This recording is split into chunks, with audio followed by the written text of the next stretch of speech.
So hello everyone, कैसे आप सारे। आई होप आप अच्छे होंगे और अपना ध्यान रख रहे होंगे। तो ये जो आप अपने सामने देख रहे हैं ये कुछ इम्पॉर्टेंट अपडेट है जो कि उत्तर प्रदेश यानी यूपी से रिलेटेड है। तो जो भी यूपी टीईटी का एग्ज़ाम देना चाहता है उसके लिए जो है नोटिफिकेशन आ चुकी है। तो मैं आपको पूरी चीज़ें डिटेल में बताऊंगा ताकि आपको ये पूरा पेज पढ़ने की ज़रूरत नहीं, क्योंकि अगर आप देखेंगे तो ये 32 पेज का जो है पूरी कहानी है। तो 32 पेज आप पढ़ोगे नहीं पढ़ोगे, लेकिन हमें उसमें से जो है कुछ इंपॉर्टेंट चीज़ें ढूंढनी है। जैसे रजिस्ट्रेशन कब शुरू होगा, तो रजिस्ट्रेशन शुरू होगा 27 मार्च को। और इसका जो जमा कराने का जो है अंतिम तिथि क्या होगी, 26 अप्रैल, मतलब 1 महीने का गैप जो है दे रखा है। उसके बाद अगर उसमें कोई भी करेक्शन करना हो, संशोधन करना हो, तो उसकी भी तारीख दे रखा है कि 1 मई। और परीक्षा की बात करें यानी एग्ज़ाम की बात करें तो एग्ज़ाम के लिए जो डेट है वो है 22 जून। और उससे रिलेटेड जो है आपका अ, परीक्षा की तिथि जो है वो जुलाई में होगी, सॉरी, जुलाई में होगा। उससे पहले जो है आपको सूचना दे दी जाएगी कि उनका जो है केंद्र कहाँ है, मतलब सेंटर कहाँ है। तो ये भी चीज़ें आपको बता दी जाएगी। तो आपने जो है, एक सेकेंड, तो उन्हीं चीज़ों का ध्यान रखना। तो ये जो डेट है इनको ज़रूर आपने अपनी कॉपी में नोट कर लेना है ताकि आपको जो है चीज़ें थी। अब बात आती है क्योंकि कुछ चीज़ें हैं जिन्हें यहाँ पर आपने देखना है, किन किन चीज़ों का ध्यान में रखना है। तो वो चीज़ हमें यहाँ देखना है। तो मैं देख लेता हूँ इसमें और क्या क्या चीज़ें।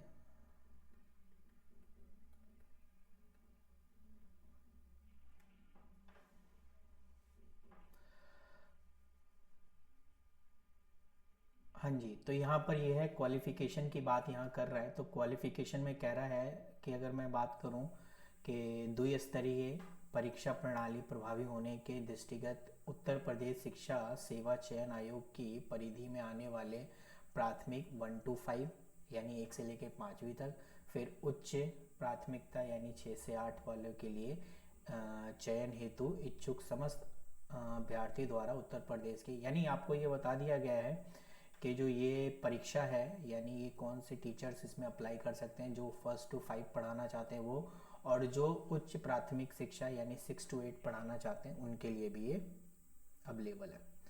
अब बात करते हैं, क्योंकि इसमें आपके जो है ये रहा, मैंने कहा ना आपको सिर्फ इम्पॉर्टेंट टॉपिक देखना है कि कौन सा इम्पॉर्टेंट टॉपिक है जहाँ से आपको चीज़ें पढ़नी है। पहले मैं देख लेता हूँ इसका इंग्लिश वर्जन है या सिर्फ मुझे हिंदी में ही इसको एक्सप्लेन करना पड़ेगा। अगर इंग्लिश है तो अच्छी बात है।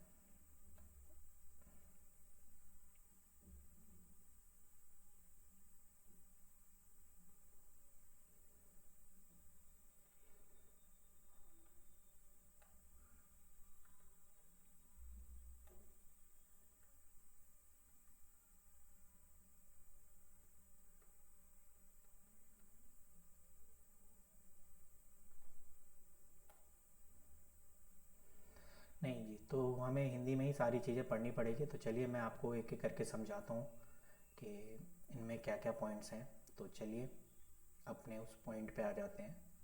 हम सिर्फ इम्पॉर्टेंट टॉपिक को ही देखेंगे जो कि आप,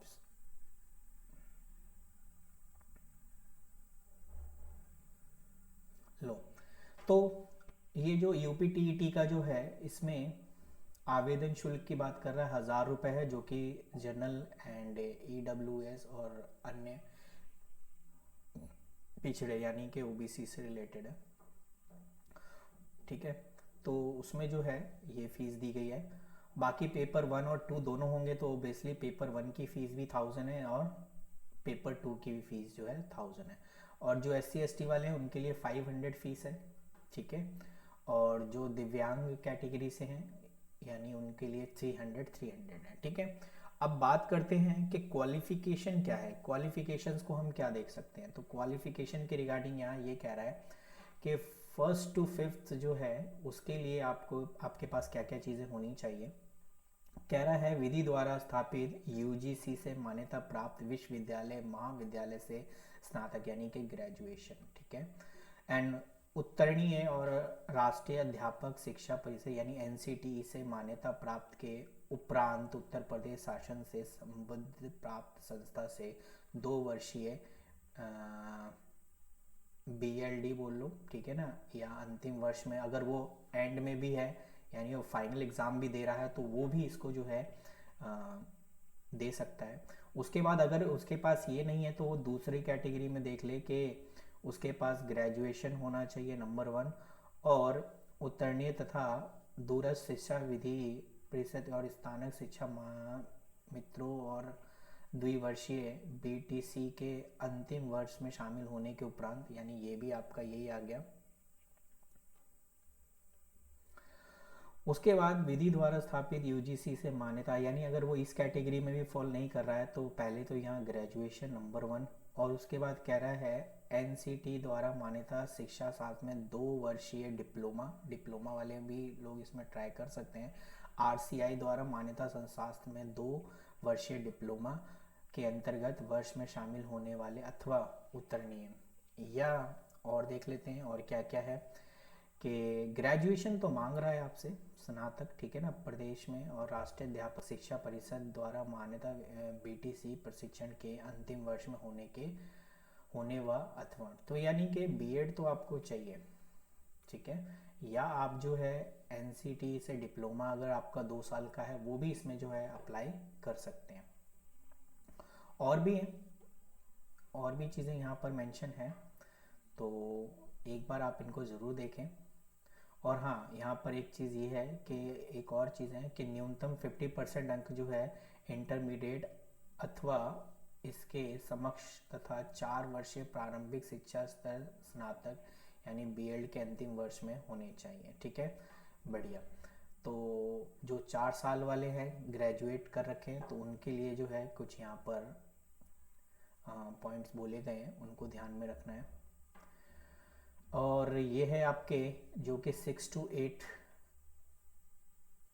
से रिलेटेड अगर कोई टीचर के लिए अप्लाई करना चाहता है तो उनके लिए ये कुछ पॉइंट्स हैं, एक बार आप इसे ज़रूर पढ़ लें, और जो इस कैटेगरी से फॉल करता है तो ज़रूर वो जो है इसके रिगार्डिंग बात। तो अब आ जाते हैं हम और कुछ इम्पॉर्टेंट चीज़ पे। यस, पेपर किस टाइप का आएगा, तो पेपर से रिलेटेड ये है कि बाल विकास एवं शिक्षण विधि अनिवार्य है, ठीक है, जनरल एप्टीट्यूड है, हिंदी से है आपके 30 MCQs होंगे जो कि 30 मार्क्स के होंगे, भाषा चाहे आप अंग्रेजी उर्दू संस्कृत ये अनिवार्य है इससे रिलेटेड, यानी ये आपके मैथमेटिक्स हो गया और ये आपका हो गया पर्यावरण अध्ययन यानी कि साइंस। तो ये कुछ पॉइंट्स हैं जहाँ से क्वेश्चंस बनेंगे, तो ये भी आपने ध्यान में रखना है। बाकी ये है आपका सभी अनिवार्य हैं, और ये दूसरा पॉइंट है जिसमें ये रहा आपके 30 तो हो गए MCQs, ठीक है, ये आपके दोनों में सेम है, यानी कि 6 to 8 वालों के लिए भी यही कंडीशंस रखी गई है, और आपका जो 1st to 5th है उनके लिए भी ये कंडीशन रखी गई है। तो चलिए बढ़िया है, इतनी तो चीज़ें की। अच्छा, अब बात करते हैं यहाँ पे पॉइंट 8 में कह रहा है कि परीक्षा की अवधि 2.5 घंटा यानी कि 150 मिनट होगी, और ये MCQ से रिलेटेड होंगे, 4 विकल्प दिए गए, और नकारात्मक मूल्यांकन नहीं होगा, लो जी नेगेटिव मार्किंग नहीं है, तो ये आपका एक प्लस पॉइंट है, तो इसने ध्यान में रखना है, मोस्ट इम्पॉर्टेंट, ठीक है, कि कोई नेगेटिव मार्किंग नहीं है, और प्रश्नों की संख्या 150 होगी और प्रत्येक प्रश्न के 1 अंक होंगे, और प्रश्न पत्र का माध्यम हिंदी तथा अंग्रेजी ही होगा और भाषा के विषयों को छोड़ करके, ठीक है, यानी अगर हिंदी अगर लैंग्वेज है तो सीधी सी बात है तो हिंदी में ही होगा, बाकी अगर आप साइंस या मैथ्स क्वेश्चन करेंगे तो उसमें हिंदी और इंग्लिश दोनों होगा, ठीक है, इंग्लिश एंड हिंदी दोनों होगा। चलिए बढ़िया है। शिफ्ट वाइज होंगे, ये तो हमें भी पता है कि शिफ्ट वाइज जो है चीज़ें की जाएगी। अब बात कर रहा है कि यूपी टीट में शामिल होने वाले अभ्यर्थियों के अंकों का विवरण आयोग की वेबसाइट पर जारी किया जाएगा।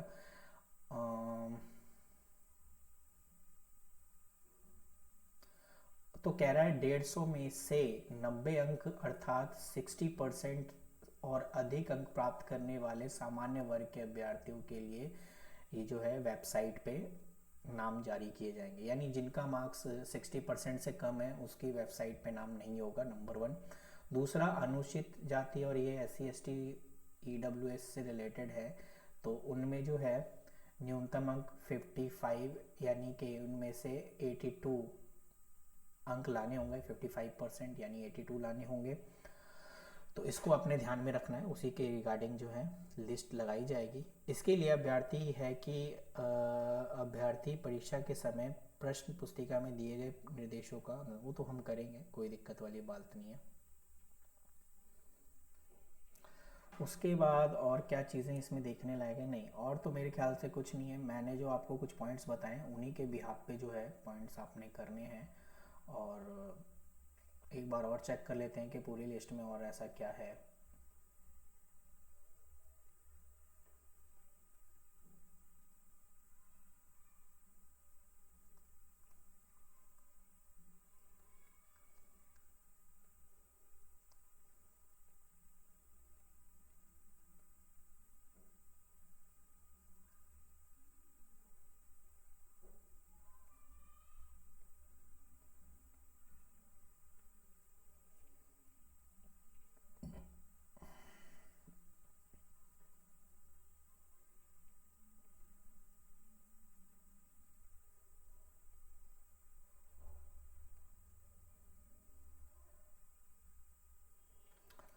तो ये हिंदी से रिलेटेड है। जिन बच्चों, मतलब अगर हिंदी चुनेंगे तो उनमें क्या क्या पॉइंट्स आएंगे, ये टॉपिक है, इनको एक बार देखना है, ठीक है।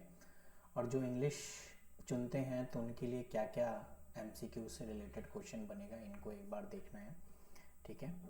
और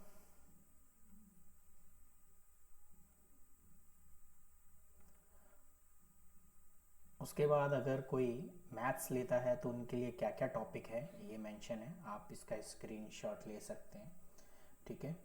और नेक्स्ट आ जाता है साइंस। साइंस में जो 30 क्वेश्चन पूछे जाएंगे उनमें टॉपिक क्या होंगे वो ये है, ठीक है। और साइंस में संविधान भी आ रहा है, ठीक है ना, तो इसको भी आपने ध्यान में रखना है। तो कहने का मतलब है जनरल एप्टीट्यूड पूरा है, जो कि आपको ध्यान में रखने वाली बात है। तो ये कुछ इम्पॉर्टेंट इन्फॉर्मेशन थी जो आपके साथ मुझे शेयर करनी थी। तो आपको जो ये 32 की पेज पूरा भरा पड़ा था, उसमें से मैंने आपको सिर्फ इम्पॉर्टेंट टॉपिक्स बताए हैं जो कि आपके एग्ज़ाम के से रिलेटेड है, और उन्हीं को आपने अपने